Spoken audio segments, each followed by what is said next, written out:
حامد مصلی اما بعد دائز پر تشریف فرما آج کے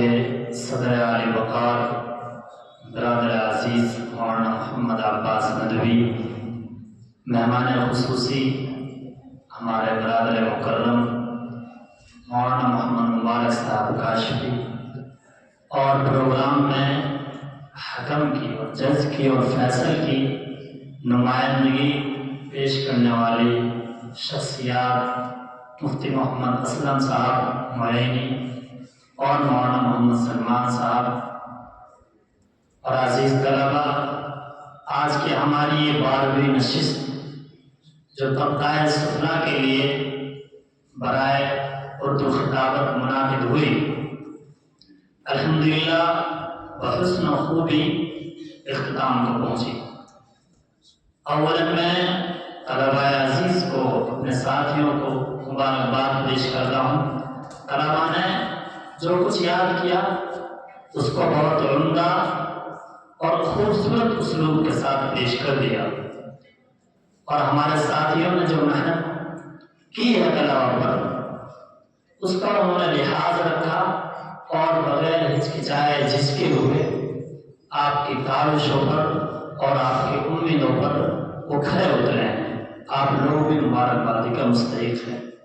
آخر میں کلمات تشکر ادا کرنا میری ذمہ داری ہوتی ہے، اخلاقی بھی، دینی بھی اور انتظامی بھی۔ ہمارے جو مہمان آئے ہیں انہوں نے اپنے تاثرات رکھے ہیں، میں سب کا صمیم قلب سے ان کو شکر گزار ہوں ان کا کہ وہ تشریف لائے، اور وہ ٹھنڈ کے موسم میں انہوں نے ہماری دعوت کو قبول کیا اور جامعہ تشریف لا کر ہماری حوصلہ افزائی فرمائی، عزت افزائی فرمائی۔ میں ان کا نہایت دل سے، عطا گہرائیوں سے شکر گزار ہوں۔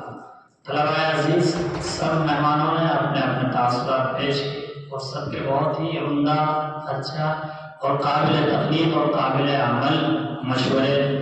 اور اپنے واعظ سے ہم کو نوازا ہے۔ لیکن میں 2 پوائنٹ پر مختصر سی ان کے تکرار چاہتا ہوں جو مولانا مبارک صاحب نے جن کی جانب ہم کو متوجہ کیا ہے۔ پہلے بھی مہمان آئے تو اوپر کے انہوں نے جارے کے تعلق سے چودھری جاوید صاحب نے بھی کہا، پھر اس کے بعد مولانا محمد حمزہ صاحب ناظم تعلیمات مدرسہ ابی بن کعب اور بھی مہمانوں نے، تو میں نے ان سے عذر پیش کرنا چاہا ان کے سامنے۔